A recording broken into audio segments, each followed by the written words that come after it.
Morning guys, no? Si Builang ko naman po ito guys. No? Akin pong ipakita sa inyo yung pangatlong ah, sideline po ni Builang ko na mula ng panguna at saka yung pangalawa. Sa pangatlo ito ipagpapatuloy po natin muli, no? Kasi gawa ng sideline na po ito.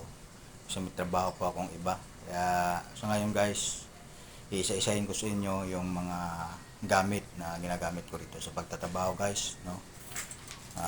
Ito na po, umpisahan po natin guys. Ito po guys, papaliwanag ko ito. Ito po yung guys, yung welding nya yun. At saka siyempre yung welding machine, no? Ito yung pangkabit sa mga bakal, no, guys. Pangalawa, ito yung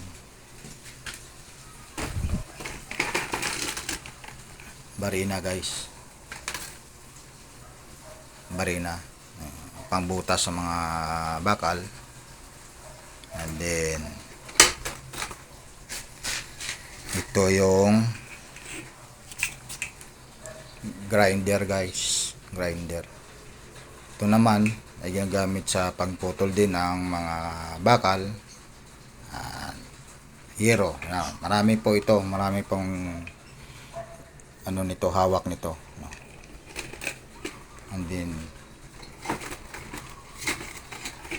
lagari din ito para sa bakal, pero sa kabilya lang ito guys, sa kabilya lang po ang pwedeng putulin ito. And then ito, lagaring kahoy, marami rin hawak nito guys. Ipapaano ko lang sa inyo. At ito naman guys,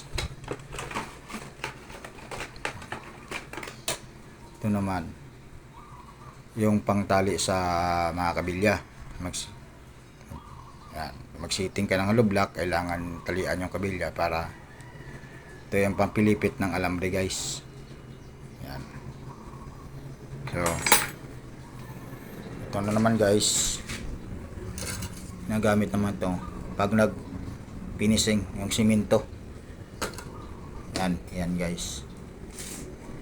Ito na naman guys yung metro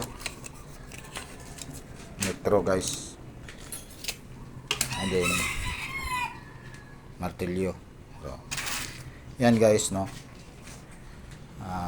Ito sa ngayon ang gagawin namin ngayon guys, dahil linggo ngayon, mag-sit up kami ng bintana guys.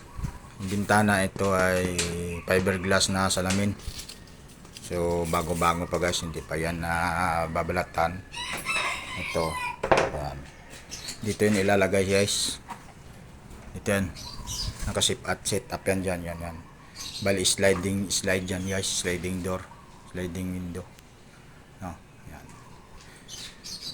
So yan yung mga hagdan. So guys, no, sa tulong nyo, kundi dahil sa inyo ay wala pa ako nito, no?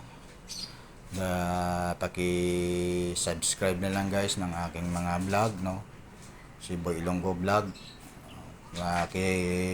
Pindot na rin ng notification guys. At paki-share na rin po guys para lahat ma-i-upload ko kung sakaling mayroon naman po akong bago na mga vlog. Maraming salamat po sa inyo guys. Walang sawa niyong pagsuporta sa akin. Maraming salamat po. Hi guys, Boy Ilonggo po guys.